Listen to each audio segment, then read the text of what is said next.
You already know who you are. And that peace that we're after lies somewhere beyond personality.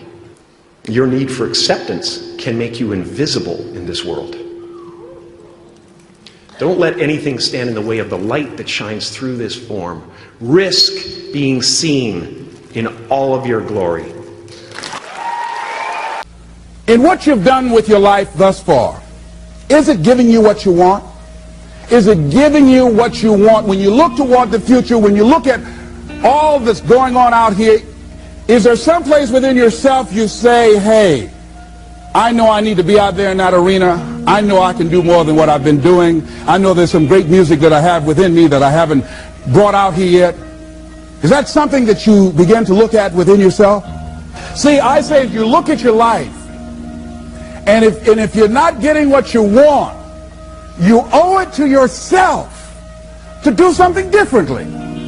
If you're on a job, 85% they say of Americans go to jobs that they're unhappy.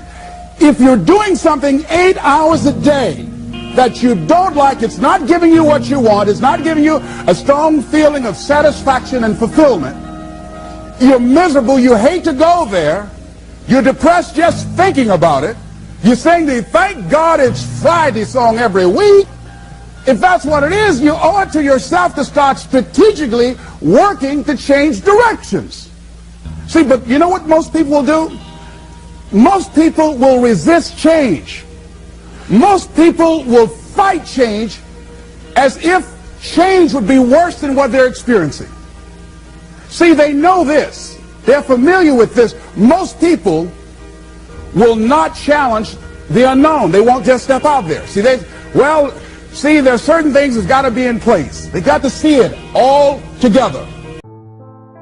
Dr. Howard Thurman, one of the mentors of Dr. Martin Luther King Jr. and Albert Schweitzer and Mahatma Gandhi, he was a very brilliant writer. He wrote some things that really grabbed me. He wrote, "Deep is the hunger, the voice of the genuine, the centering moment." During the time after receiving 238 radiation seed implants, I was reflecting on his words, and these words kept me up that night. He said, the ideal situation for a man or woman to die is to have family members praying with them as they cross over. He said, but imagine, if you will, being on your deathbed and standing around your bed, the ghost of the dreams, the ideas, the abilities, the talents given to you by life, and that you, for whatever reason, you never went after that dream. You never acted on those ideas. You never used those talents. You never used those gifts. And there they are standing around your bed looking at you with large angry eyes saying, we came to you and only you could have given us life. And now we must die with you forever. And the question is, if you died today, what dreams, what ideas, what talents, what books, what music, what leadership, what voice will die with you? Miles Monroe, great orator and speaker, said the wealthiest place on the planet, it's not in the Far East where there's oil in the ground. It's not in South Africa where there are diamond mines. He said the wealthiest place on the planet is the cemetery. Because there you'll find greatness that we've never seen. There you'll find talent and genius and potential never actualized. Perhaps that's why Henry David Thoreau wrote the words, oh God, to reach the point of death, only to realize that you've never lived. Maybe that's why some unknown writer wrote the words, what if you live your whole life only to discover that it was wrong? That it was wrong. That you were chosen to do something else and you didn't do it. Repeat after me, please. Live full. Die empty. I want you to take some notes and some things, and I want you to think about your goals and dreams in the three categories that I mentioned: personal, professional, and your social contribution. How many of you are serious about your goals and dreams? Raise your hands, please. Thank you very much. How many of you don't want to take your dreams to your grave with you? Raise your hands, please. Very good. Shake someone's hand on your right and left. Look them in the eyes and say, get out of your head and step into your greatness. Do that right now, please. Say, get out of your head and step into your greatness. I want you to write this down. Let us say together, as you think about your goals and dreams, let us say together, it's possible. Together, please. Yes, write that down. See, ladies and gentlemen, as an entrepreneur, I've been an entrepreneur for 20 years. It's my 21st year. I could have been speaking and training for 34 years.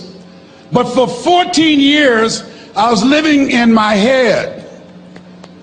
For 14 years, I stopped myself. For 14 years, I used to go see Zig Ziglar, that I considered the #1 motivational speaker on the planet. Zig Ziglar and Tony Robbins, they're the best on the planet. Bob Proctor, they're the best on the planet. Jack Canfield, Mark Victor Hansen, T. Harv Eker. I would go and see them, and then I would leave, and my conversation with myself was, my heart would say, I can do that. And then my mind would ask, how? How would you do that, Les Brown? See, when I was in the 5th grade, I was identified as EMR, labeled educable mentally retarded. Put back from the 5th grade to the 4th grade. I failed again when I was in the 8th grade. I have no college training. And a man changed my life, and I'll never forget his name, Mr. Leroy Washington. He's in his 80s now, and he's blind from glaucoma, but he gave me a different vision of myself. I was in his class waiting on another student. He came in and said, young man, go to the board and work this problem out for me. I said, oh, sir, I can't do that. I said, why not? I said, I'm not one of your students. He said, look at me. Yes, sir. Go to the board and work the problem out anyhow. I said, sir, I can't do that. He said, why? I said, sir, because I'm educable mentally retarded, sir. I'm in special education. And the students started laughing. They said, that's Leslie. That's not Wesley. He's DT. Wesley is the smart twin. He said, what does DT stand for? I said, I'm the dumb twin, sir. And as the students laughed at me, he came from behind his desk, he looked at me and he said, don't you ever say that again. Someone's opinion of you does not have to become your reality.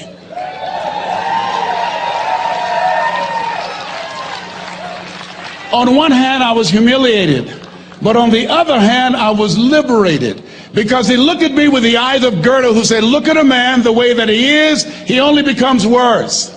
But look at him as if he were what he could be, then he becomes what he should be. And so we developed a relationship. And one of the things that I can just tell you as you think about your goals and dreams, all of us can say in a spirit of integrity that it's possible. That if anybody at any point in time lived their dream, then it's possible that I can live mine. And what I did was, I made a mistake. I looked at my goals and dreams, and my mind said, how will you do that? I went from my heart to my mind, and I stayed up there for 14 years. 14 years. I can't bring those 14 years back. Those years are gone. And I've made a mission in my life to help people to stop putting it off and procrastinating. How many ever thought about something you wanted to do and you procrastinated, you talked yourself out of it? Raise your hand, please. There's a proverb that says, if there's no enemy within, the enemy outside can do us no harm.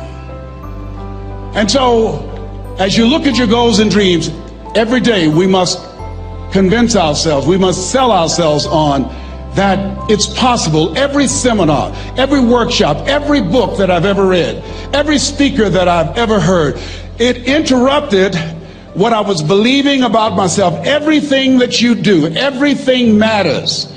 As you go through each day, I know now as I look back at age 63, looking at my life, everything matters. T. Harv is right. How you do anything is how you do everything. And I realized that the choices I was making was based upon how I saw myself. Let us say together, it's necessary. Write that down. It's necessary as you look at your goals and your dreams, it's necessary that you have a strategy and a game plan to change the story that you believe about yourself. And that's an ongoing process. I've discovered, and many people have, that what we do, what we accomplish, what we produce is a result of the story we believe about ourselves. My favorite book says, be ye not conformed to this world, be ye transformed by the renewing of your mind. And so as I began to work on myself, I realized that I'm getting out of one story and stepping into another story. As I become aware of some things, there's still some things I'm not aware of. So I'm still growing, I'm still developing. I'm like the lady who said, Lord, I ain't what I want to be, ain't what I'm going to be, but thank God I sure ain't what I was. But I realize that you have to work on yourself on a regular basis, and write this down, for mental mindset. For mental mindset and stamina. Because things are going to happen to you.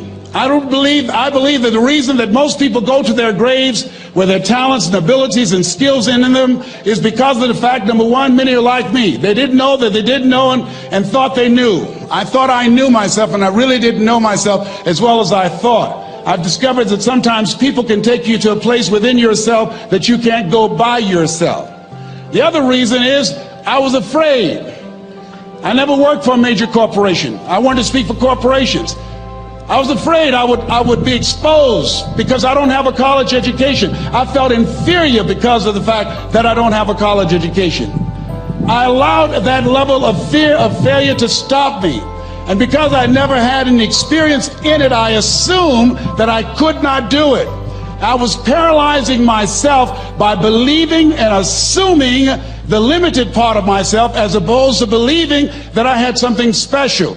You have something special. There's something you want to do. Because you don't know how to do it doesn't mean that you can't learn. I like something that I heard. You don't have to be great to get started, but you have to get started to be great. Repeat after me, please. Leap and grow your wings on the way down. See, the people that will live their dreams, the 2% that will do that, these are, and write this down, become a risk taker.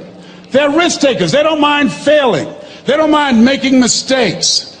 They're willing to take life on, take life in the collar. This, God said, if you're not willing to risk, you cannot grow. And if you cannot grow, you cannot become your best. And if you cannot become your best, you can't be happy. And if you can't be happy, then what else is there?